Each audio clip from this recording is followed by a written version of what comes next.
Hello दोस्तों, आज हम लव विदाउट लिमिट्स का 25वां भाग लेके आए हैं। अगर आप हमारे चैनल पर पहली बार आए हैं तो चैनल को सब्सक्राइब करें ताकि कहानी के आगे के एपिसोड पब्लिश होते ही आपको नोटिफिकेशन मिल जाए। वहीं दूसरी तरफ अलीशा के पेंट हाउस में एक लड़का हॉल में रखा सारा सामान इधर उधर फेंकता हुआ चिल्ला रहा था। उसे यूं अपने घर में चिल्लाता देख अलीशा अपनी व्हीलचेयर हॉल के तरफ बढ़ाती हुई बोली, ईशान पागल हो गए हो क्या? अलीशा को देख ईशान गुस्से में बड़ा सा शो पीस कांच के टेबल पर मारता हुआ बोला, हाँ हाँ पागल हो गया हूँ। और मेरे इस पागलपन की जिम्मेदार आप हो दी आप। कांच का टेबल टुकड़ों में बिखर जाता है। अलीशा अपने कान बंद कर लेती है। अलीशा अपने दांत पिसती हुई बोली, जिसके लिए ये पागलपन कर रहे हो वो किसी और के बच्चे को जन्म देने वाली थी। ये सब मैंने तुम्हारे लिए किया। अलीशा की बात पूरी होने से पहले ईशा ने एक बार फिर चिल्लाया, झूठ। ये सब आप मेरे लिए नहीं, अपने लिए कर रही थीं। आप मानो या ना मानो, कहीं ना कहीं आप नफरत करने लगी है मिश्का से। ये सब आपने मेरे लिए नहीं, खुद को सेटिस्फाई करने के लिए किया। वो इनोसेंट थी दी। मुझे समझ नहीं आ रहा इन सब में वो क्यों पीस रही है। उद्धरण चिन्ह। अलीशा अपने दांत पीसते हुए बोली, क्योंकि वो अधिराज आर्यन की वाइफ है, मैं नहीं चाहती। ईशान एक बार फिर चिल्लाता हुआ बोला, बस बहुत हुआ आपका, मैं बता रहा हूँ दी। अगर मिश्का को एक भी खरोंच आई तो मैं सब कुछ बर्बाद कर दूंगा। एक बात याद रखिए, मेरे और आपके प्यार करने का तरीका बेहद अलग है। मैं आपका साथ दे रहा इसका ये मतलब बिल्कुल भी नहीं कि आप सही हो। ये बस इसलिए है क्योंकि आप मेरी बहन हो। आपके साथ जो कुछ गलत हुआ ये बस उसका एक बदला है, जो हम अधिराज आर्यन से ले रहे थे, मिश्का या उसके होने वाले बच्चे से नहीं। आपके साथ जो कुछ गलत हुआ वो सुनकर मैं आपका साथ दे रहा हूँ, तो सोचो अधिराज अपनी वाइफ और होने वाले बच्चे के साथ गलत होता देख क्या क्या कर सकता है। बोल ईशान जोर जोर से सांस लेकर हौंफता हुआ वहां से निकल जाता है। ईशान के जाते ही अलीशा चीर पर अपनी मुट्ठियां कसती हुई बोली, अधिराज को तो जो करना है वो बाद में करेगा ईशान। फिलहाल तो मुझे तुम्हारे साथ जो करना है मैं वो करूंगी। मेरे इतने सालों के सब्र और मेहनत को मैं तुम्हें ऐसे फालतू में किसी लड़की के लिए बर्बाद तो बिल्कुल नहीं करने दे सकती। अधिराज मिश्का को घर लेकर चला आता है। मिश्का की हालत देख सभी को बहुत बुरा लगता है, पर इतनी तकलीफ में भी उसके चेहरे पर आई मुस्कुराहट सभी को नॉर्मल करने के लिए काफी थी। मिश्का और बेबी दोनों सेफ थे, फैमिली के लिए किसी मायर काल्स काम नहीं था। अधिराज मिश्का को बेड पर सुलाता हुआ बोला, अब जब तक मैं ना बोलूं, तब तक ये बेड ही तुम्हारा पूरा घर है। तभी दरवाजे पर नॉक कर स्मिता जी अंदर आई। ये हॉल से अटैच एक गेस्ट रूम था, जहां अधिराज और मिश्का फिलहाल कुछ दिन रहने वाले थे। स्मिता जी मिश्का के लिए सूप लेकर आती हैं। अधिराज उन्हें देख मिश्का को बेड के सहारे बिठा देता है। स्मिता जी बड़े प्यार और आराम से मिश्का को सूप पिला रही थी। मिश्का को सूप पीला वो उसके चेहरे को साफ कर देती हैं। स्मिता जी जाने वाली होती हैं जब अधिराज उन्हें आवाज देता हुआ बोल, मॉम। अधिराज के मुंह से मॉम सुन स्मिता जी पलटकर उसे देखती हैं। अधिराज थोड़ा सोचते हुए बोला, मैंने कभी अपने हिस्से का प्यार नहीं लिया आपसे। क्या आप मेरे हिस्से का प्यार मेरे बच्चे और मिश्का को देंगी? अधिराज की बात सुन मिश्का दोनों को देखने लगती है। स्मिता जी हल्के से मुस्कुराती हुई बोली, फिर इनके हिस्से का प्यार किसे दूंगी अधिराज। अधिराज उन्हें देखने लगता है। स्मिता जी उसके बाजू पर हाथ रखती हुई बोली, तुम फिक्र मत करो, मैं मिष्का का पूरा ख्याल रखूंगी। उसे किसी भी चीज की कमी नहीं होगी। कल से मेरे साथ एक केयरटेकर भी पूरे दिन मिष्का के साथ रहेगी। ये सुन अधिराज को काफी अच्छा लगता है कि स्मिता जी मिष्का के लिए पहले से ही सारी तैयारी कर चुकी थी।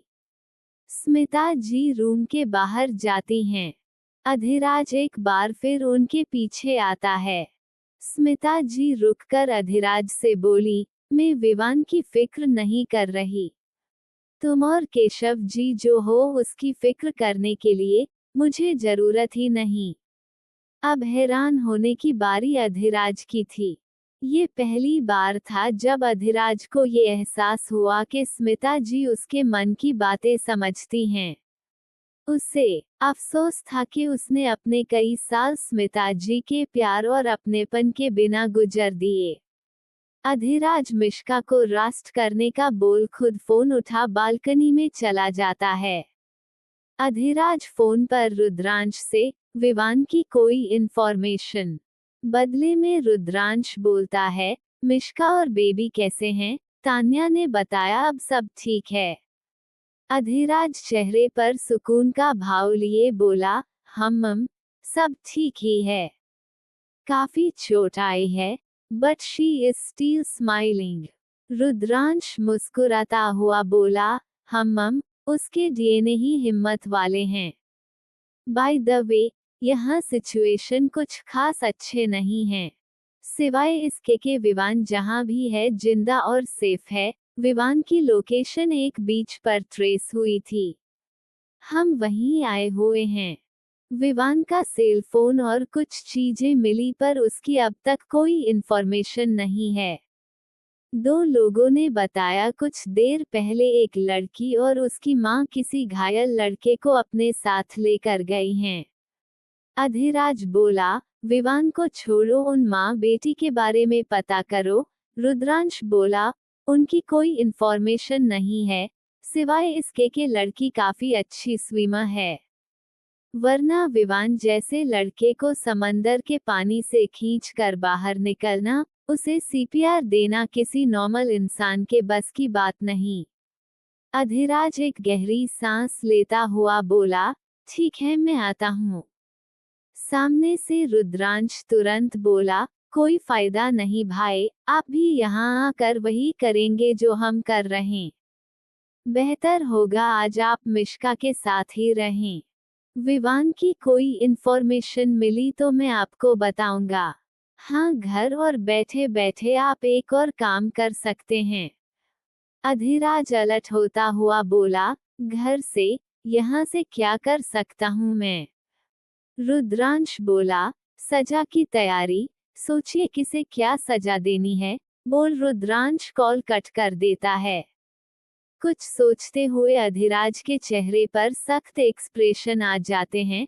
आंखें बंद कर वो कुछ सोचने लगता है। तभी उसे अंदर से मिष्का की आवाज आती है। अधिराज खुद के नॉर्मल कर चेहरे पर स्माइल लिए अंदर जाता है। ऐसे ही काफी दिन बीत चुके थे। विवान का अब तक कोई पता नहीं चला था। रुद्रांश अपने बेस्ट ऑफिसर अथर्व को विवान की तलाश में लगा देता है। मिष्का की हालत अब पहले से थोड़ी बेहतर थी।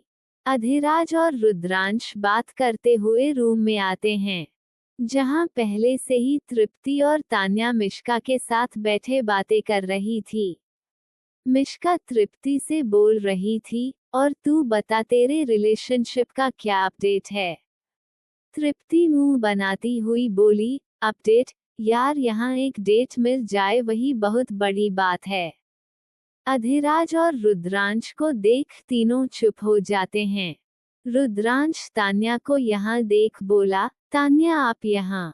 तान्या बोली, हाँ वो आज छुट्टी थी तो सोचा मिशी से मिल लूं, इसलिए मैं और डैड यहाँ चले आए। डैड सुन अधिराज बोला, रंजन अंकल भी आए हैं। तान्या हाँ में सिर हिला देती है। रुद्रांश कुछ सोचता हुआ बोला, आप तीनों बातें कीजिए, हम थोड़ा बाहर जा रहे हैं।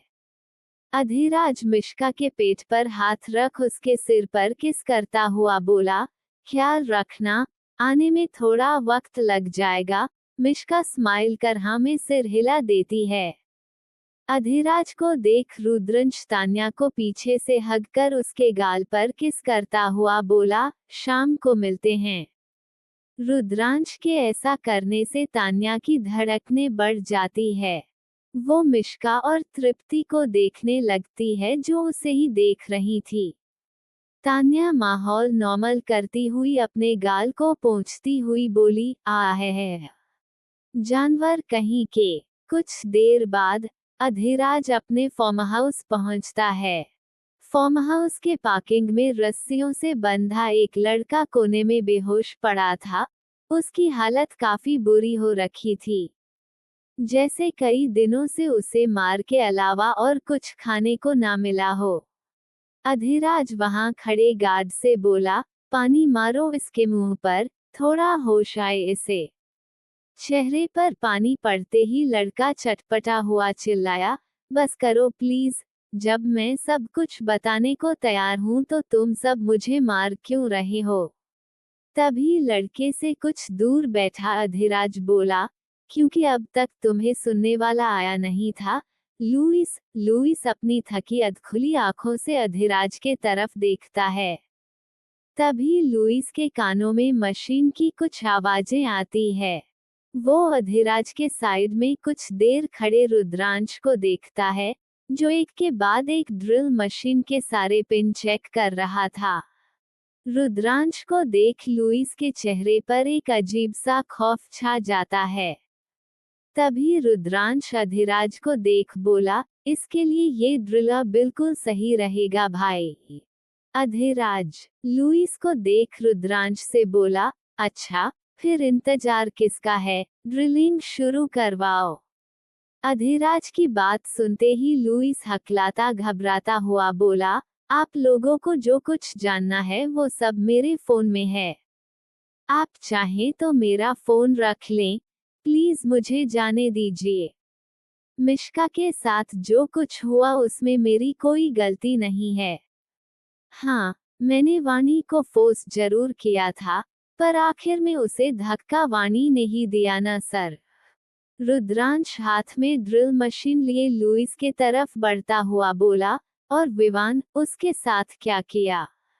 लुइस कुछ बोलता उससे पहले अधिराज उसे टोकता हुआ बोला, सोच समझकर बोलना लुइस, क्योंकि वाणी तुम्हारी सारी पोल खोल चुकी है, और ये मेरा तुमसे आखिरी सवाल होगा। इसके बाद मैं तुम्हें शौक से आजाद कर दूंगा। लुइस कुछ सोचता हुआ रुद्रांश के बढ़ते कदमों को देख बोला, उसके साथ जो कुछ हुआ वो मैंने किसी के बोलने पर किया। मेरा भाई उस औरत के पास कैद है। औरत सुन रुद्रांश और अधिराज एक दूसरे को देखने लगते हैं। लुइस आगे बोला, दोस्त के नाम पर कलंक है वो ईशान मेहरा। मुझे पूरा यकीन है इन सब के पीछे उस ईशान का हाथ जरूर है, वरना उसके होते हुए भाई और उनके दोस्तों को कोई हाथ लगा ही नहीं सकता। देखिए, मुझे इससे ज्यादा और कुछ भी नहीं पता, मेरी बस उस औरत से फोन पर बात होती थी।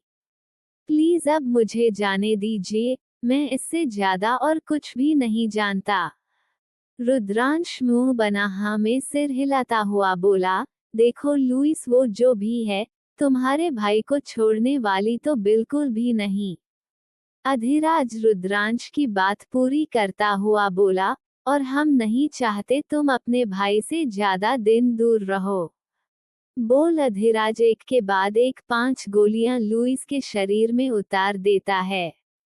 रुद्रांश लुइस के काफी सामने खड़ा था, जिस वजह से लुइस के खून की कुछ छींटें उसके कपड़ों पर पड़ जाती है। अधिराज आंखों पर गॉगल्स चढ़ा वहां खड़े गार्ड्स को देख बोला, इसकी बॉडी वहां फेंकाओ जहां से विवान गायब हुआ था। बोल अधिराज रुद्रांश को चलने का इशारा कर वहां से निकल जाता है। रुद्रांश उसके पीछे आता हुआ बोला, क्या भाई, बड़ी मुश्किल से आपकी बहन मुझे एक नॉर्मल इंसान समझने लगी है। आज ये खून के छींटे देख मुझे फिर से माफिया डॉन ना समझने लगे। अधिराज एक नजर रुद्रांश की शकल देख बोला, तूने खुद का जो हाल बना रखा है, मुझे डर है वो तुझे गली का लुच्चा गुंडा ना समझ ले। हुलिया ठीक कर अपना। रुद्रांश इन दिनों इतना बिजी था कि उसके पास हेयर कटिंग और सेविंग करने तक का वक्त नहीं था। रुद्रांश कार के मिरर में अपनी शकल देख मुस्कुरा देता है। रास्ते में रुद्रांश अधिराज से बोला, वैसे आपकी वाणी से कब बात हुई? अधिराज सामने देखता हुआ बोला, हुई नहीं, होगी अभी। रुद्रांश अधिराज को नासमझी से देखता हुआ बोला, मतलब आपने झूठ? अधिराज हाँ में सिर हिलाता हुआ बोला, वो कहावत नहीं सुनी क्या, घी निकलने के लिए कभी कभी उंगली टेढ़ी करनी पड़ती है। बातों बातों में दोनों खुराना हाउस पहुंच जाते हैं। खुराना हाउस में वाणी आज कई दिनों बाद वापस घर आई थी। विक्रांत, नित्या, नीतू जी शांत से खड़े मिस्टर खुराना को देख रहे थे, जो वाणी से चिल्लाते हुए बोले, तुम्हारी हिम्मत भी कैसे हुई यहाँ वापस आने की? उद्धरण चिन्ह। वाणी डरी सहमी सी बोली, डैड प्लीज एक बार मेरी बात सुन लीजिए। मेरे पास और कोई ऑप्शन नहीं। नीतू जी वाणी की बात पूरी होने से पहले बोली, तुम्हारी बात सुने, क्या अब भी कुछ तुम्हारे बोलने और हमारे सुनने को बचा है? हमारी जिंदगी का सबसे बड़ा अफसोस हो तुम वाणी। वाणी भागकर नित्या के पास गई और उसके हाथ को पकड़ बोली, प्लीज भाभी आप तो मुझे समझो ना, बस एक लास्ट टाइम मेरी बात। नित्या वाणी से अपना हाथ छुड़ाते हुए बोली, तुम अपना लास्ट चांस खो चुकी हो वाणी, मेरा बस चले तो मैं खुद तुम्हें तुम्हारे किए की सजा दे दूं। मेरे आंखों के सामने तुमने जो मिश्का के साथ किया उसके बाद भी तुम मुझसे माफी की उम्मीद रखती हो। मिस्टर खुराना वाणी का हाथ पकड़ उसे नित्या से दूर करते हुए बोले, विक्रांत पुलिस को फोन करो और बोलो, हमारे घर एक क्रिमिनल घुस आया है। वो इसे अरेस्ट कर यहाँ ले जाएं। वैसे मुझे याद तो नहीं है वाणी, पर हमने जरूर कोई पाप किए होंगे जो तुम हमारी फैमिली का हिस्सा बनकर आई। वाणी आंखों में आंसू लिए बस सभी को देखे जा रही थी। वाणी एक आखिरी कोशिश कर विक्रांत के पास जा बोली, भाई, मुझे आपकी हर सजा मंजूर है। बस एक बार मेरी बात सुन लीजिए, मैं मजबूर थी। भाई, तभी दरवाजे से अंदर आते हुए अधिराज की आवाज आई, तुम गलत इंसान से सजा की उम्मीद कर रही हो वाणी, क्योंकि तुम्हारी सजा मैं तय करूंगा। मिस्टर खुराना आज मुझे भी इस बात का बड़ा अफसोस है कि वाणी आपकी फैमिली का हिस्सा है। खैर, अफसोस करके कोई फायदा नहीं, सजा मिलेगी ये तो तय है। अधिराज को देख वाणी का चेहरा सफेद पड़ चुका था। सभी की नजर अधिराज के साथ आ रहे रुद्रांश पर गई जिसके कपड़ों पर खून के धब्बे लगे थे। अधिराज सोफे पर बैठता हुआ बोला, वैसे वाणी इतना इंसिस्ट कर रही है तो एक बार उसकी बात सुन ही लीजिए। आखिर ऐसी भी क्या मजबूरी थी इसकी कि इसे मेरी वाइफ और बच्चे पर एक पल के लिए भी रहम नहीं आया। रुद्रांश लुइस का फोन सामने रखे टेबल पर रखता हुआ बोला, तो वाणी तुम खुद बताओगी या हम दिखाएं? वैसे तुम बता दोगी तो ज्यादा बेहतर रहेगा, क्योंकि जो लुइस के फोन में है वो फैमिली के देखने लायक तो बिल्कुल भी नहीं है। विक्रांत नासमझी से रुद्रांश को देख बोला, आखिर ऐसा क्या है फोन में मिस्टर शेखावत? रुद्रांश सभी को देख बोला, आपको पता है वाणी आज इतने दिनों बाद अचानक घर क्यों आई, और आते ही आप लोगों को अचानक से अपना सच क्यों बताना चाहती है?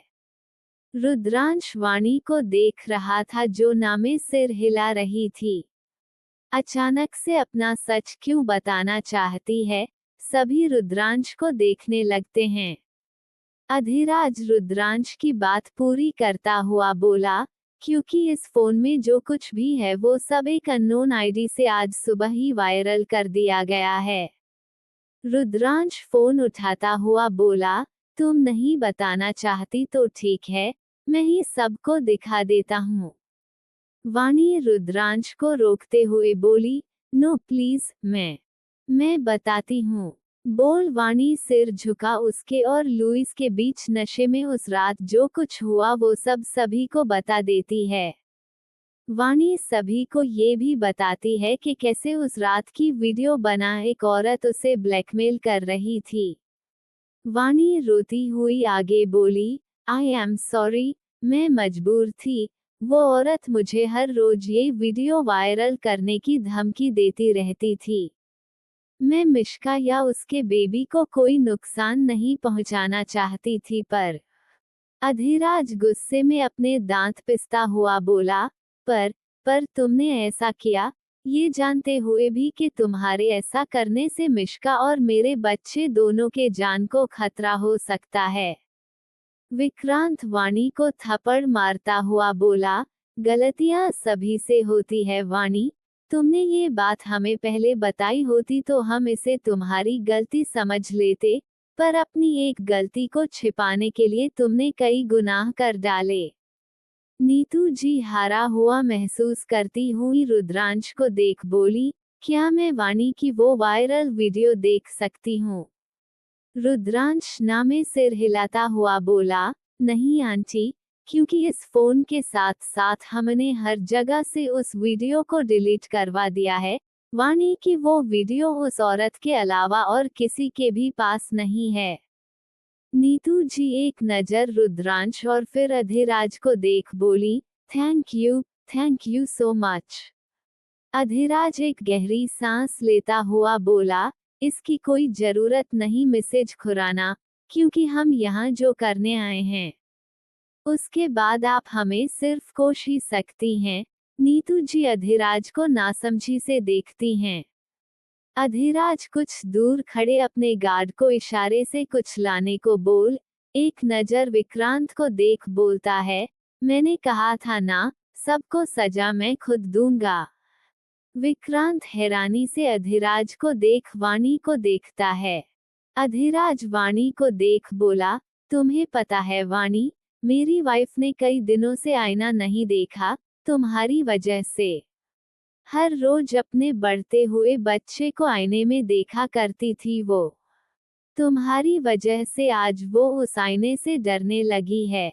शुक्र मनाओ कि तुम खुराना फैमिली से बिलोंग करती हो। इनके कर्मों की वजह से आज तुम्हें तुम्हारी सजा का सिर्फ 10% भुगतना पड़ रहा है, वरना मैं तुम्हारे साथ क्या करता तुम सोच भी नहीं सकती हो। बोल अधिराज गार्ड्स को कुछ इशारा करता है। गार्ड्स को अपने तरफ आता देख वाणी अपने कदम पीछे लेने लगती है। रुद्रांश विक्रांत से पूछता है, मिस्टर खुराना क्या आपके टेरेस से गार्डन दिखता है? विक्रांत नासमझी से रुद्रांश को देख बोला, जी मैं कुछ समझा नहीं। अधिराज सोफे से उठता हुआ बोला, इसमें ना समझने वाली कौन सी बात है, सिंपल सा सवाल है, आपके टेरेस से गार्डन दिखता है या नहीं? विक्रांत के डैड आगे आते हुए बोले, जी मिस्टर आर्यन दिखता है।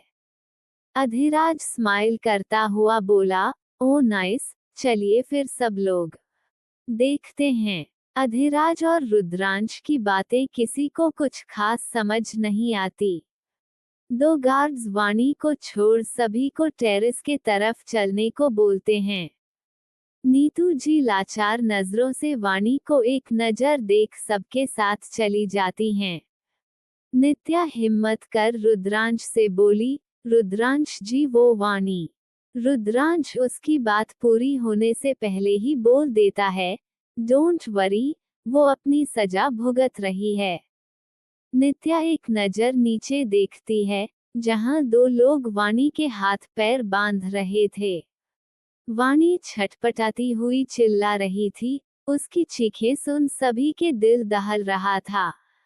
किसी को भी इस बात का अंदाजा नहीं था कि अधिराज उसके साथ क्या करने वाला है।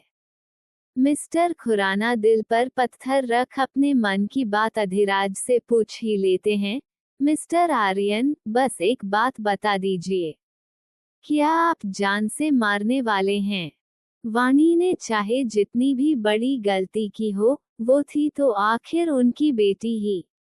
अधिराज अपने हाथ पॉकेट में डाल गार्डन में रस्सी से बंधी वाणी को देख बोला, मेरे 2 फैक्ट्री में आग लगने और विवान के अरेस्ट होने की खबर जब मुझे मिली थी ना मिस्टर खुराना, तब मुझे ये नहीं पता था कि मेरी वाइफ और बच्चे के साथ क्या होने वाला है। वक्त आने पर पता चला था। मिस्टर खुराना आगे कुछ नहीं बोलते। वाणी को एक पिलर से बांध गार्ड्स उसके चेहरे, हाथ कर पैरों पर ढेर सारा शहद डाल देते हैं। वाणी बिल्कुल शांत पड़ जाती है, उसे भी अब कुछ समझ नहीं आ रहा था। नित्या का दिमाग झट से काम करता है। वो अधिराज को देखती हुई बोली, ये तो पुराने जमाने में। अधिराज हल्के से स्माइल करता हुआ बोला, मानना पड़ेगा बायोलॉजी के साथ साथ आपकी हिस्ट्री भी काफी अच्छी है मिसेज खुराना। कोई कुछ और बोलता इससे पहले नीचे खड़े गार्ड्स खुद को कवर कर ढेर सारी मधुमाखियां वाणी पर छोड़ देते हैं। कुछ ही देर में वाणी जोर जोर से चीखने लगती है। उसकी चीखें सुन सभी का दिल दहल जाता है। नीतू जी अपना मुंह फेर लेती हैं। वहीं मिस्टर खुराना हार मानते हुए अपनी आंखें बंद कर लेते हैं। नित्या अपने चेहरे को विक्रांत के सीने में छिपा रोते हुए सिसकियां लेने लगती है। एक विक्रांत ही था जो हिम्मत जुटा अब तक वाणी को देख रहा था। वाणी चीखते चीखते पूरी तरह थक चुकी थी। नीतू जी से अब और बर्दाश्त नहीं होता। वो अधिराज के सामने हाथ जोड़ते हुए बोली, बस करो प्लीज, मुझसे अब और नहीं देखा जाएगा। प्लीज। अधिराज एक हाथ से नीतू जी के जुड़े हुए हाथों को पकड़ दूसरे हाथ से किसी को कॉल कर बोला, बंद करवाओ ये सब। नीतू जी भीगी पलकों से अधिराज को देखती हैं। अधिराज नीतू जी को देख बोला, मैं बहुत ही कूल हूँ मिसेज खुराना, पर अपनी क्विलिटी के आगे मैं ये नहीं भूल सकता कि आपने और विक्रांत ने मिश्का के लिए क्या किया है। जानती हैं, जिस दिन मैंने वाणी को सजा देने का फैसला लिया था उस दिन मिश्का ने सिर्फ एक ही रिक्वेस्ट की थी, कि मैं किसी भी कीमत पर आपको हट ना करूं। वाणी की सजा बस आपके बर्दाश्त करने की क्षमता तक सीमित थी। नीतू जी को वाणी पर काफी गुस्सा आ रहा था। मिश्का के साथ इतना कुछ होने के बाद भी वो उनके बारे में सोच रही थी। वहीं वाणी ने एक बार भी मिश्का और उसके बच्चे के बारे में नहीं सोचा। रुद्रांश विक्रांत के शोल्डर पर हाथ रखता हुआ बोला, मिश्का और बेबी सेफ हैं, इसलिए वाणी की सांसें भी चल रही है। गार्ड्स ये सब क्लियर कर यहाँ से चले जाएंगे। डॉक्टर्स नीचे आ चुके हैं, हम चलते हैं। अधिराज नीतू जी से बोला, बस एक रिक्वेस्ट है आपसे। वाणी के रूम में हर तरफ मिरर लगा रहा हूँ, उम्मीद है इससे आपको कोई प्रॉब्लम नहीं होगी। मैं चाहता हूँ वो हर रोज खुद को शीशे में देख अपने किए पर अफसोस करे। नीतू जी हाँ में सिर हिला देती हैं। जाते हुए अधिराज मिस्टर खुराना और विक्रांत के सामने हाथ जोड़ता हुआ बोला, ये मैं हर किसी के सामने नहीं करता, I am sorry. Vikrant Adhiraj के शोल्डर पर हाथ रखता हुआ बोला, we are sorry mister Aryan. And thank you. Vani को अधिराज मुस्कुराता हुआ बोला, ये बोलकर आप उसकी सजा को छोटा दिखा रहे, कहीं मेरा मूड बदल ना जाए। पहले ही बोल चुका हूँ मैं बहुत ही क्रूएल इंसान हूँ, बोल अधिराज रुद्रांश के साथ वहां से निकल जाता है। घर पर अधिराज और रुद्रांश जैसे ही घर पहुंचते हैं, हॉल में बैठी तान्या का ध्यान रुद्रांश के कपड़ों पर लगे खून के छींटों पर जाती है। वो शॉक्ड सी रुद्रांश के पास आती हुई बोली, तुम्हें चोट आई है? अधिराज उनके बगल से पार होता हुआ बोला, खून करके आया है तुम्हारा पति, कोई चोट वोट नहीं आई है इसे। रुद्रांश अधिराज को हैरानी से देखता रह जाता है। तान्या रुद्रांश को अजीब नजरों से देखने लगती है। रुद्रांश तान्या का हाथ पकड़ उसे समझता हुआ बोला, जान मेरी बात सुनिए, पर अपना तान्या हाथ छुड़ा भागते हुए अपने रूम में चली जाती है। रुद्रांश तान्या के पीछे जाता हुआ एक नजर सोफे पर बैठे अधिराज को देखता है, जो खुद ही में मंद मंद मुस्कुरा रहा था। रुद्रांश उसके पास से बोलता हुआ निकला, मुस्कुरा लो भाई, अच्छे दिन चल रहे आपके, मुस्कुरा लो, पर याद रखना हर कुत्ते का दिन आता है। उद्धरण चिन्ह। तान्या रुद्रांश से नाराज हो जाती है। अधिराज तान्या को कॉल कर सारी बातें समझा देता है। वो उसे ये भी बता देता है कि लुइस को रुद्रांश ने नहीं खुद उसने मारा है, जिसके बाद वो तान्या को लुइस को मारने की वजह भी बताता है। रुद्रांश फ्रेश होकर टॉवल पहने बाथरूम से बाहर आता है। तान्या साइड जाकर उसके सीने से लगती हुई बोली, आई एम सॉरी, पर मैं नहीं चाहती रुद्र कि तुम कोई भी गलत काम करो। रुद्रांश चेयर पर बिना किसी एक्सप्रेशन लिए बोला, गलत? अगर मैं उस खुद भी मारता ना तान्या, तो वो मेरे लिए कोई गलत काम नहीं होता। जाहिर सी बात है, कल को आपके साथ अगर ऐसा कुछ जो मिश्का के साथ हुआ तो क्या आपके भाई सब कुछ जानते हुए शांत रहेंगे? क्या वो कुछ नहीं करेंगे? या आप उस इंसान को माफ कर देंगी जो आपके बच्चे को नुकसान पहुंचाएगा? तान्या नजरें उठा बस रुद्रांश को देखती रह जाती है। रुद्रांश तान्या की आंखों में देखता हुआ बोला, मिश्का मेरी बहन है तान्या, आज भले ही मेरे हाथों किसी की जान ना गई हो, पर मैं ये गारंटी नहीं दे सकता कि कल भी मेरे हाथों कोई नहीं मरेगा। फिर मेरा ऐसा करना आपको पसंद आए या ना आए, बोल रुद्रांश आगे बढ़ जाता है। तान्या को पीछे से हग करती हुई बोली, सॉरी बोला ना बाबा, यार हम दोनों का अजीब ही हो रहा है। एक तो साथ में टाइम स्पेंड नहीं करने को टाइम नहीं मिलता, और फिर जो भी टाइम मिलता है उसमें हम लड़ते ही रह जाते हैं। उद्धरण चिन्ह। रुद्रांश तान्या का हाथ पकड़ उसे अपने सामने करता हुआ बोला, कभी कभी तो लगता है हम शादी से पहले ही ठीक थे, कम से कम मिलने की एक तड़प तो रहती थी। तान्या रुद्रांश की आंखों में देखती हुई बोली, ऐसा क्यों बोल रहे रुद्र, क्या अब मैं तुम्हें अच्छी नहीं लगती? तान्या की बात पूरी होने से पहले रुद्रांश उसके होठों को अपने होठों के बीच दबा उन्हें बड़े तड़प से चूमने लगता है। कुछ देर किस करने के बाद रुद्रांश तान्या के सिर से अपने सिर को लगा, गहरी सांसें लेता हुआ बोला, गलती से भी अपने दिमाग में ये बात मत लाइएगा। हम चाहे जितना भी लड़ झगड़ लें, मेरे प्यार और मेरी पसंद हमेशा से सिर्फ आप थी, आप है और आप ही रहेंगी। रुद्रांश की बात सुन तान्या मुस्कुराते हुए अपने होठों को सहलाती हुई बोली, तुम्हारे बियर्ड बहुत शुभ रहे, जाकर सेट करवाओ इन्हें, कैसे जंगली से लग रहे हो। रुद्रांश स्माइल करता हुआ बोला, सेट करवा लूंगा तो आज शाम मेरे साथ डिनर पर बाहर चलेंगी मिसेज शेखावत। तान्या स्माइल करती हुई हाँ में सिर हिला देती है। अधिराज फैक्ट्री की इंफॉर्मेशन लेने तरुण को कॉल करता है।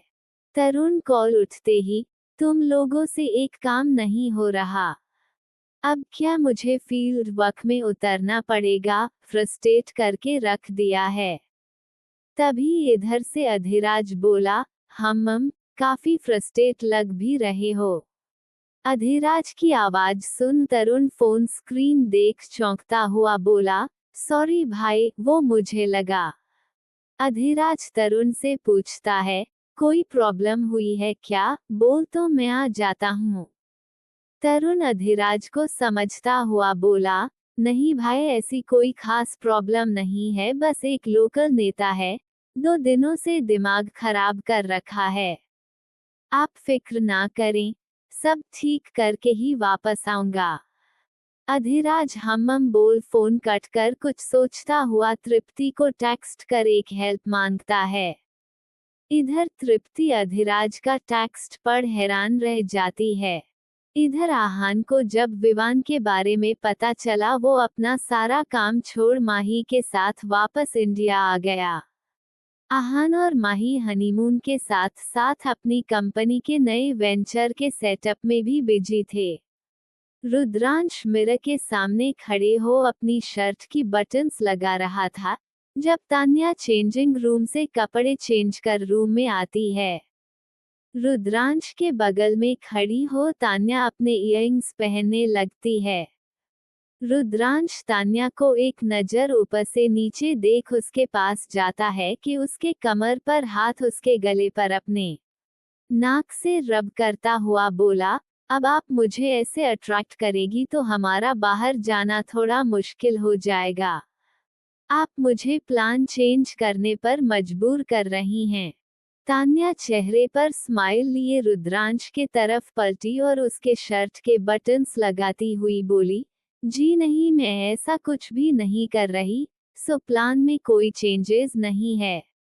रुद्रांश पीछे होता हुआ बोला, चलो ठीक है, पर इस डिनर डेट के बदले मुझे भी कुछ मिलना चाहिए। तान्या रुद्रांश को पुश करती हुई बोली, तुम्हारे बहाने अच्छे से समझती हूँ मैं रुद्र, बोल तान्या मुस्कुराती हुई अपने हील्स पहनने चली जाती है। रात का वक्त, तान्या और रुद्रांश डिनर कर वापस घर आ रहे थे।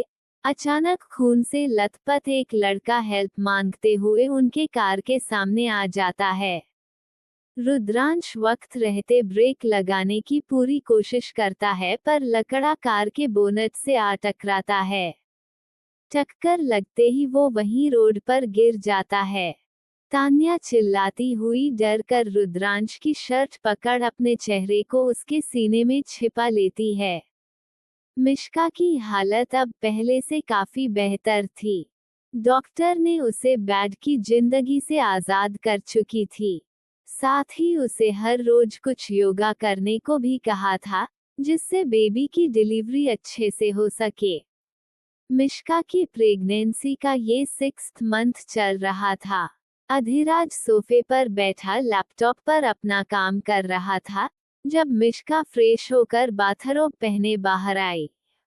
काम करते हुए अधिराज नजरें उठा एक नजर मिश्का को देखता है। इन दोनों मिश्का अधिराज को काफी प्यारी लगती थी। ये शायद उसकी प्रेगनेंसी का असर था। अधिराज लैपटॉप साइड में रख मिश्का के पीछे गया और उसे पीछे से हग कर अपने हाथ उसके पेट पर सहलाता हुआ बोला, butterfly, I love you. Mishka अपना एक हाथ अधिराज के गाल पर रखती हुई बोली, ये अचानक से लव यू की वजह है। अधिराज उसके कान पर किस करता हुआ बोला, मैं खुद को कंट्रोल करने की बहुत कोशिश करता हूँ जान, पर तुमसे दूर रहना जैसे एक सजा सी बनती जा रही मेरे लिए। क्या हम एक बार, आई प्रोमिस मैं ध्यान रखूंगा। बोलते हुए अधिराज बार बार मिश्का के कान पर किस करता है। अधिराज के यूं बार बार टच करने से मिश्का मदहोशी में खुद में सिमटने लगी। आंखें बंद कर मिश्का अधिराज को रोकने की आखिर कोशिश करती हुई बोली, पर राज, मेरा चेहरा, क्या आप मुझे ऐसे एक्सेप्ट कर। ये सुन अधिराज अपनी टी शर्ट निकाल साइड में फेंक मिश्का को अपने तरफ पलट उसके चेहरे को दोनों हाथों में भर ध्यान से देखता हुआ बोला, क्या हुआ है तुम्हारे चेहरे पर? बोल। अधिराज धीरे धीरे मिश्का के पूरे चेहरे पर किस कर एक बार फिर उसे देखता हुआ बोला, मुझे तो कोई फर्क नहीं दिख रहा। चेहरा अब भी उतना ही अट्रैक्टिव और तुम उतनी ही डिलीशियस हो। डिलीशियस वर्ड सुन मिश्का मुंह बना मुस्कुरा देती है। वहीं अधिराज मिश्का के कमर को धीरे से पकड़ झुकते हुए उसके गले पर अपने होंठ रख उसे किस करने हैं। किस करते हुए अधिराज धीरे से मिश्का के बाथरोब के नोड को खींच देता है। बाथरोब को मिश्का के कंधे से सरकाते हुए अधिराज बहुत ही सॉफ्टली प्यार से मिश्का के शोल्डर पर किस करते हुए जल्दी ही उसके चेस्ट तक पहुंच जाता है। जल्दी ही मिश्का पूरी तरह रेस्टलेस हो जाती है। उसे जोर जोर से सांसें लेता देख अधिराज एक पल रुक घुटनों के बाल बैठ उसके पेट पर किस करता हुआ बोला, बस थोड़ी देर बेबी। पापा मम्मा को ज्यादा परेशान नहीं करेंगे। बोल अधिराज एक बार फिर नजरें उठा मिश्का को देखता है, जो उसे देख मुस्कुरा रही थी। अधिराज मिश्का को गोद में उठा काउच के तरफ बढ़ जाता है। मिश्का नजरें झुका अधिराज के चेस्ट पर अपने हाथ फेरती है।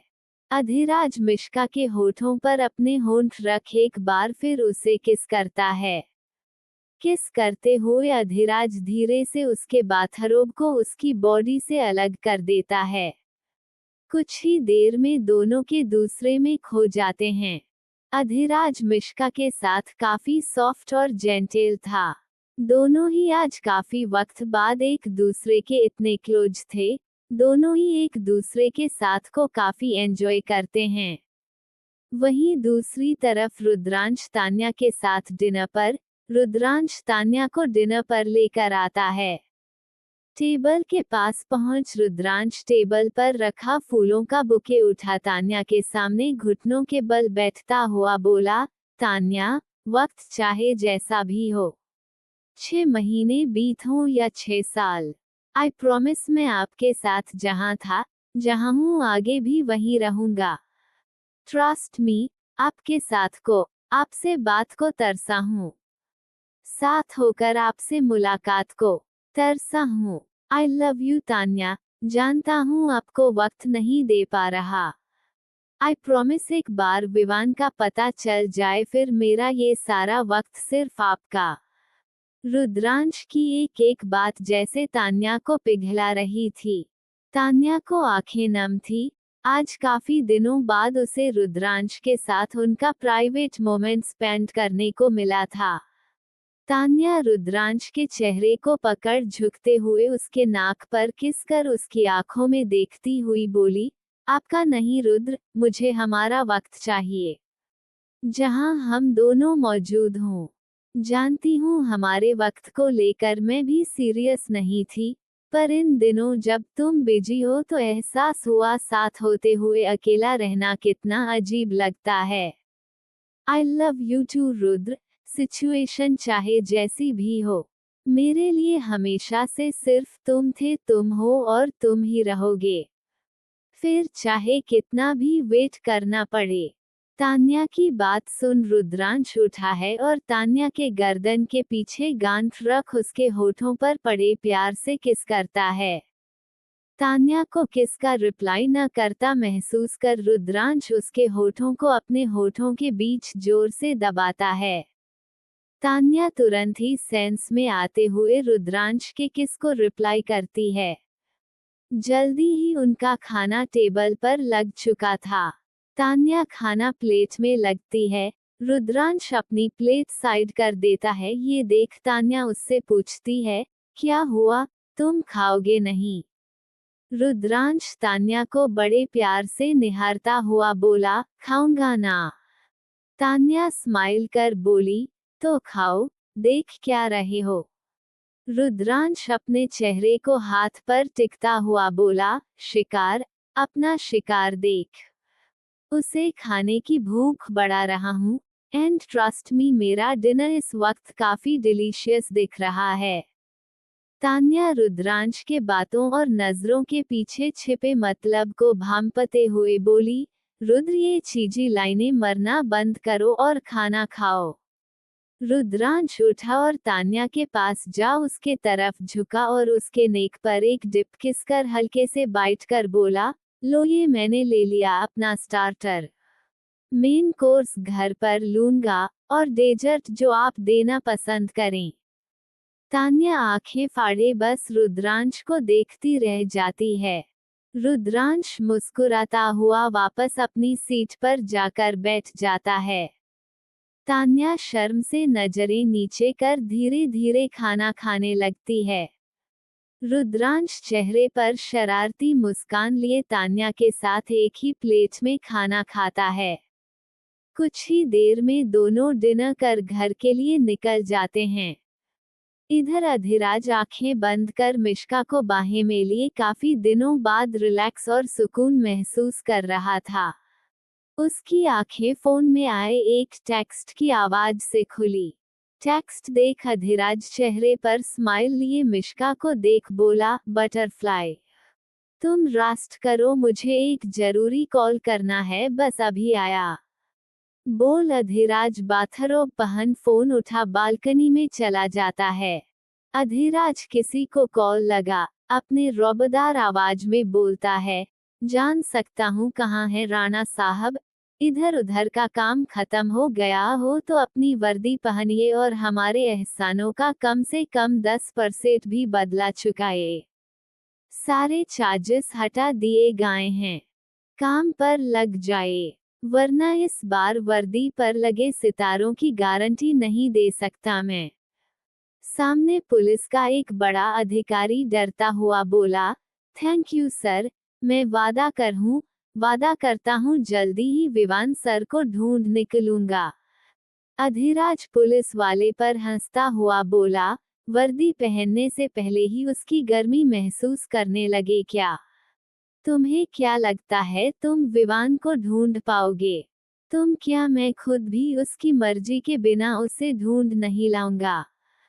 फिर भी तुम्हें कोशिश करने से नहीं रोकूंगा, इसी बहाने पुलिस वालों की पहुंच भी देख लेंगे, कर लो कोशिश। बोल अधिराज कॉल कट कर देता है। तान्या और रुद्रांश डिनर कर वापस घर आ रहे थे। अचानक खून से लथपथ एक लड़का हेल्प मांगते हुए उनके कार के सामने आ जाता है। रुद्रांश वक्त रहते ब्रेक लगाने की पूरी कोशिश करता है पर लकड़ा कार के बोनट से आ टकराता है। टक्कर लगते ही वो वहीं रोड पर गिर जाता है। तान्या चिल्लाती हुई डर कर रुद्रांश की शर्ट पकड़ अपने चेहरे को उसके सीने में छिपा लेती है। रुद्रांश हड़बड़ता हुआ बोला, तान्या आप ठीक हैं? तान्या सिर उठा रुद्रांश को देख हाँ में सिर हिलाती हुई बोली, हाँ मैं ठीक हूँ, पर वो आदमी, रुद्र, उसे काफी चोट आई है। बोलते हुए तान्या गेट खोलती है। रुद्रांश तान्या के साइड की गेट बंद करता हुआ बोला, मेरी बात ध्यान से सुनिए। बोल रुद्रांश सीट के नीचे रखे अपने गन को निकाल तान्या के सामने रखता बोला, आप किसी भी कीमत पर कार से बाहर नहीं आएंगी, और जरूरत पड़ने पर इसे चलाने से पहले एक बार भी मत सोचिएगा। बोल रुद्रांश कार से बाहर निकल एक नजर आसपास देख उस आदमी के पास जाता है। आदमी का चेहरा नीचे के तरफ था। रुद्रांश झुककर उस आदमी को पलट कर देखता है। उस लड़के को देख रुद्रांश हैरान रह जाता है। वो जल्दी से तान्या को इशारा कर उसके पास आने को बोलता है। तान्या बाहर निकल उस घायल इंसान को देख बोली, रुद्र से तो काफी चोट आई है। रुद्रांश तान्या को उसे चेक करने को बोलता है। तान्या उसके पल्स चेक कर बोलती है, ये जिंदा है, हमें इसे जल्दी हॉस्पिटल लेकर चलना चाहिए। रुद्रांश लड़के को उठा कार की बैक सीट पर रखता हुआ बोला, नहीं, हम इसे घर लेकर जाएंगे, आप डॉक्टर्स को घर बुलाइए। तान्या चौंकते हुए बोली, घर? तुम पागल तो नहीं हो गए? हम ऐसे ही किसी अनजान को घर लेकर नहीं जा सकते। तुम्हें आदत होगी भाई से सुनने की, पर मुझे भाई से सुनने का कोई शौक नहीं। रुद्रांश कार स्टार्ट करता हुआ बोला, ये कोई अनजान नहीं, इसका नाम ईशान है, ईशान मेहरा। तान्या रुद्रांश को नासमझी से देखती हुई बोली, तुम जानते हो इसे और भाई, क्या वो भी जानते हैं इसे? रुद्रांश हाँ में सिर हिलाता हुआ बोला, हाँ, वैसे तो ईशान उन्हें अपना बिजनेस राइवल और कॉम्पिटिटर समझता है, पर भाई के लिए ईशान मेहरा एक लव राइवल से ज्यादा और कुछ भी नहीं। बाकी की बातें बाद में बताता हूँ, पहले आप इसके लिए डॉक्टर बुलाइए। तान्या एक नज़र बैक सीट पर सोए ईशान को देख बोली, इसकी बॉडी पर काफी जख्म है, जैसे कोई इसे मरना चाहता हो, ये सारे अटैक के निशान हैं। बोल तान्या डॉक्टर और नर्स को सारे इक्विपमेंट्स के साथ घर आने को बोलती है। इधर रुद्रांश के दिमाग में एक साथ कई बातें चल रही थी। रुद्रांश जब ईशान तक पहुंचा था तब ईशान के मुंह से मिस्टर आर्यन निकला था। इसका जाहिर सा एक ही मतलब था कि ईशान उससे कुछ बोलना चाहता था। ईशान को सेफ रखना रुद्रांश के लिए बेहद जरूरी था। घर पहुंचते ही रुद्रांश गार्ड्स की मदद से ईशान को गेस्ट रूम लेकर जाता है। तान्या बाकी डॉक्टर्स के साथ मिलकर ईशान का इलाज करने लगती है। अधिराज को जब ये बात पता लगती है वो हॉल में बैठे रुद्रांश के पास आता हुआ बोला, ये सब क्या है? ये घर है मेरा रुद्र, कोई गेस्ट हाउस या धर्मशाला नहीं, और न ही हॉस्पिटल। रुद्रांश अधिराज को देखता हुआ बोला, भाई दिल का दरवाजा थोड़ी देर बंद कीजिए और दिमाग पर आइए। ईशान मेहरा काफी वक्त पहले कंट्री छोड़कर जा चुका था, फिर ये यहाँ वो भी इस हालत में क्या कर रहा है? बेहोश होने से पहले इसके मुंह से 2 बार मिस्टर आर्यन निकला, इसके वो 4 दोस्त जो हमें अब तक नहीं मिले। ईशान हमारे लिए काफी इम्पोर्टेंट है, आप चाहें तो होश आते ही मैं इसे अपने घर ले जाऊंगा, बट आई नीड हिम, काफी कुछ मिल सकता है हमें ईशान से। कुछ सोचते हुए अधिराज हाँ में सिर हिलाता हुआ बोला, तुम्हें जो ठीक लगे करो, बस मुझे ये मिश्का के आसपास नहीं चाहिए। सच बोलूं तो इस वक्त मैं किसी भी अनजान इंसान को अपनी फैमिली के आसपास नहीं देखना चाहता। बोल अधिराज वहीं रुद्रांश के पास बैठ जाता है। काफी देर बाद तान्या अपने साथी डॉक्टर के साथ रूम से बाहर निकलती है। तान्या को देख रुद्रांश और अधिराज खड़े हो जाते हैं। तान्या उनके पास आती हुई बोली, काफी धार वाले औजार से हमला किया गया है, और काफी क्लोज से भी। एक लेट के साइड में, दूसरा पीठ पर और तीसरा और आखिरी उसके चेस्ट पर। इनका हॉट बस कुछ इंचों से बचा है। हमने तो अपना काम कर दिया, अब होश आ जाए तो कुछ कह सकते हैं। वैसे कंडीशन काफी क्रिटिकल है, कुछ और मशीनों की जरूरत लड़ेगी इन्हें। रुद्रांश हाँ में सिर हिलाता हुआ बोला, आपको जो चाहिए सब अरेंज कर दूंगा, बस मुझे ईशान सही सलामत जिंदा चाहिए। तान्या मुंह बनाती हुई बोली, तुम्हारा तुम जानो, मैंने अपना काम कर दिया है। बोल तान्या डॉक्टर को बाहर तक छोड़ने चली जाती है। वहीं अधिराज और रुद्रांश ईशान को देखने चले जाते हैं। देखते देखते 2 दिन बीत चुके थे। ईशान को होश आ चुका था, पर बेड पर होने की वजह से अब तक उसे ये नहीं पता था कि वो है कहाँ, क्योंकि कुछ नर्स और तान्या के अलावा कोई भी उस रूम में नहीं आता। तान्या और नर्स भी अपना काम कर वहां से बाहर चली आती है। उसे यहाँ किसी भी चीज की दिक्कत महसूस नहीं हो रही थी। वो जब भी तान्या या नर्स से कुछ पूछता तो वो बस उसे एक नजर देख वहां से चली जाती। शाम के वक्त ईशान बेड पर रेस्ट करते हुए कांच के विंडो से बाहर गार्डन के तरफ देख रहा था। ईशान अपने सोच में खोया हुआ था, जब दरवाजा खोल अधिराज और रुद्रांश अंदर आए। अधिराज अंदर आता हुआ बोला, so all good mister Mehra. Adhiraj की आवाज ईशान अच्छे से पहचानता था। उसकी आवाज सुन ईशान की आंखें हैरानी से बड़ी हो गई। ईशान पलट कर देखता है तो सामने से रुद्रांश और अधिराज चले आ रहे थे। उन्हें देख ईशान उठकर बैठने की कोशिश करने लगा। ये देख रुद्रांश उसे संभालने को अपने हाथ आगे करता है, पर अधिराज रुद्रांश के हाथ को बीच में ही रोकता हुआ बोला, रहने दो रुद्र, इसे भी तो पता चले कितनी तकलीफ होती है, जैसे कई दिनों तक इसकी वजह से बटरफ्लाई को हुई थी।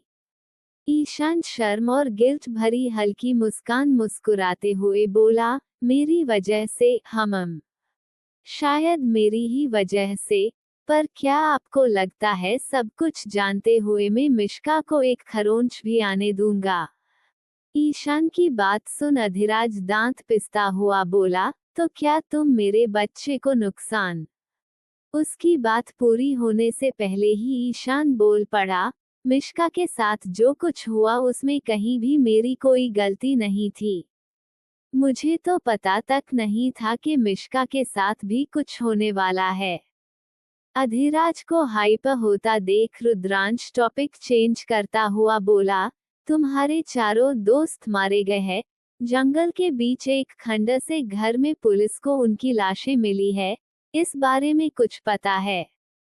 ईशान स्माइल करता हुआ बोला, अच्छा, तो इसलिए मैं अब तक जिंदा और सबसे दूर हूँ।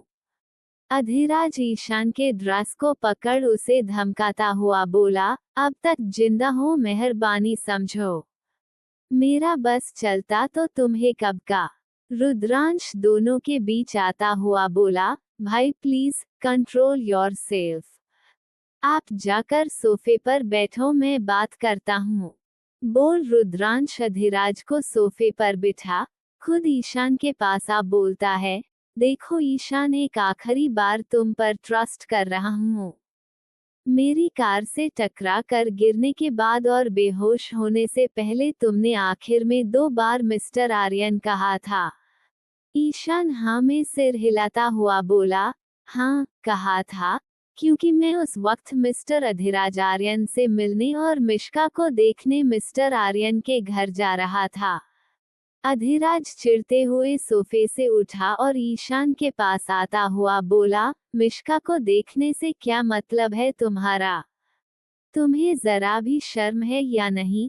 वाइफ है वो मेरी और अब मेरे होने वाले बच्चे की माँ भी। ईशान चेहरे पर स्माइल लिए बोला, एंड आई लव हर। ये सुनते ही दोनों के बीच खड़ा रुद्रांश सतर्क हो दोनों को देखने लगता है। अधिराज एक झटके से रुद्रांश को साइड कर ईशान के चेहरे पर खींचकर एक पंच मारता है। अधिराज के पंच मरते ही ईशान का चेहरा दूसरी तरफ मुड़ जाता है, उसके होठों के किनारे से खून निकल आता है। रुद्रांश अधिराज को कमर से पकड़ ईशान से दूर करता हुआ बोला, भाई प्लीज। वहीं अधिराज को गुस्सा अब तक शांत नहीं हुआ था। रुद्रांश एक बार फिर दोनों के बीच आता हुआ बोला, ईशान, ये ज्यादा हो रहा तुम्हारा। हम यहाँ तुमसे बात करने आए हैं, तुम्हारे दिल का हाल जानने नहीं। ईशान अपने मुंह से निकल रहे खून को हाथ से साफ करता हुआ बोला, बेशक वो आपके बच्चे की मॉम बनने वाली है मिस्टर आर्यन, पर इससे मेरे दिल में उसके लिए जो फीलिंग्स है उसका क्या लेना देना। हाँ, अलीशा दी जो कर रही थी, उसमें मैं उनका साथ जरूर दे रहा था, क्योंकि मुझे लगा शायद ये एक मौका है जिससे मिश्का मेरी हो सकती है। मुझे तो ये भी नहीं पता था कि मिश्का प्रेग्नेंट है और अलीशा दी बच्चे को नुकसान पहुंचाने के लिए मिश्का के साथ कुछ गलत करने वाली है। ईशान की बात पूरी होते ही अधिराज चौंक कर अपनी आंखें छोटी कर बोला, अभी अभी किसका नाम लिया तुमने? अलीशा। ईशान हाँ में सिर हिलाता हुआ बोला, हाँ अलीशा दी जिंदा हैं। अधिराज हैरान होता हुआ बोला, पर उसने तो सुसाइड। ईशान अधिराज को देख बोला, बेशक उन्होंने सुसाइड करने की कोशिश की थी, पर वो हॉस्पिटल जिंदा पहुंची थी, जहां उनकी बॉडी के लेफ्ट साइड को पूरी तरह पैरालाइज्ड बता दिया गया। मिस्टर आर्यन, तब से उन्हें लगता है उनको ये दूसरा जन्म आपसे बदला लेने और आपको बर्बाद करने के लिए मिला है। वो हमेशा से आपको जिंदा तड़पते देखना चाहती है। रुद्रांश सोचता हुआ बोला, मतलब ये सारा कुछ तुम्हारी बहन कर रही है? ईशान हाँ में सिर हिला देता है। रुद्रांश उस पर शक करता हुआ बोला, हम कैसे मान ले तुम सच बोल रहे हो? I mean, तुम खुद बचने के लिए भी तो। ईशान हल्के से मुस्कुराता हुआ बोला, बचने के लिए? बचना कौन चाहता है मिस्टर शेखावत? मैं बस मिश्का को सेफ देखना चाहता था, इसलिए यहाँ पहुँचने की एक आखिरी कोशिश कर रहा था। बाकी मेरे जख्म आपके सामने हैं। मुझे नहीं लगता कोई गलती से भी खुद को इतना चोट पहुँचाएगा। मिश्का के एक्सीडेंट को छोड़, बेशक मैं उनके हर प्लान में बराबरी का हिस्सेदार हूँ। अधिराज ईशान को देख बोला, अगर तुम उसके हर प्लान में शामिल थे तो अब अचानक से तुम्हें क्या हो गया? I mean, ऐसा भी क्या हो गया जो वो तुम्हें जान से मार देने तक को तैयार है? ईशान थोड़ा उदास होता हुआ बोला, मुझे जब मिश्का के बारे में पता चला तो मैंने उन्हें धमकी दी कि अब मैं उनका साथ नहीं दूंगा। उनके बारे में आपको सब कुछ बता दूंगा। मैं ऐसा कुछ करने वाला नहीं था, पर अलीशा दी ने मेरी बातों को सीरियसली ले लिया। मेरे ही दोस्तों को मेरे खिलाफ इस्तेमाल कर मुझे जान से मारने की कोशिश की। उन्हें लगा मैं उनके सालों की मेहनत को एक पल में डिस्ट्रॉय कर दूंगा। अधिराज उन 4 लड़कों के बारे में सोचता हुआ बोला, तुम जिंदा हो ये बात अलीशा को पता है, क्योंकि तुम्हारे वो 4 दोस्त तो मारे जा चुके हैं। वैसे मुझे नहीं लगता अलीशा को तुम्हारे बारे में पता। अधिराज आगे कुछ बोलता इससे पहले एक सर्वेंट उस रूम में हड़बड़ाते हुए आए और बोली, सर मिशी मैडम खाना नहीं खा रही, वो आपसे मिलने की जिद लगाए बैठी हैं। प्लीज आप। अधिराज सर्वेंट को देख हाँ में सिर हिलाता हुआ बोला, आप चलो मैं आता हूँ। सर्वेंट के जाते ही ईशान मिश्का का नाम सुन खुश होता हुआ बोला, मतलब मैं इस वक्त आर्यन मेंशन में हूँ। अधिराज आंखें छोटी कर ईशान को घूरता हुआ बोला, इस रूम से बाहर निकलने के बारे में सोचना भी मत, वरना जैसी तुम्हारी हालत है, तुम्हारे पैर तुड़वाने में मुझे ज्यादा वक्त नहीं लगने वाला। अधिराज रुद्रांश को देख बोला, तुम्हारी बहन प्रेग्नेंट है या पागल? आजकल समझना काफी मुश्किल हो चुका है। बात बात पर जिद और पागलपन। रुद्रांश हल्के से मुस्कुराता हुआ बोला, वो प्रेग्नेंट ही है, इसलिए पागलपन कर रही है। बाकी जिद तो उसके अंदर पल रहा आपके अंश का कमाल है। As father as child. Adhiraj बाहर जाता हुआ बोला, काम कर ले, मैं उसे खिला कर आता हूँ। दोनों ये सारी बातें कहीं न कहीं ईशान को सुनने के लिए भी बोल रहे थे, जिससे ईशान को अधिराज और मिश्का के बीच का रिश्ता नॉर्मल और कंपेटेबल लगे। अधिराज के जाते ही ईशान स्माइल करता हुआ रुद्रांश से बोला, मैं मिश्का और मिस्टर आर्यन के रिश्ते को एक्सेप्ट कर चुका हूँ। मुझे उनके रिश्ते से कोई प्रॉब्लम नहीं है, पर मिश्का के लिए अपनी फीलिंग्स को एकदम से खत्म तो नहीं कर सकता ना। रुद्रांश नजरें उठा ईशान को देख बोला, तुम्हें पता है मिश्का मेरी बहन है। ईशान हल्के से हंसता हुआ बोला, मैं सच बोलने से नहीं डरता मिस्टर शेखावत। फिर सामने चाहे मेरी मौत ही क्यों ना खड़ी हो। आगे की स्टोरी जानने के लिए सुनते रहें सस्पेंस और ड्रामे से भरी अधिराज और मिश्का की ये प्यारी सी लव स्टोरी। कमेंट कर स्टोरी पर अपनी राय जरूर दें। कहानी पसंद आई हो तो वीडियो को लाइक, शेयर और कमेंट करें।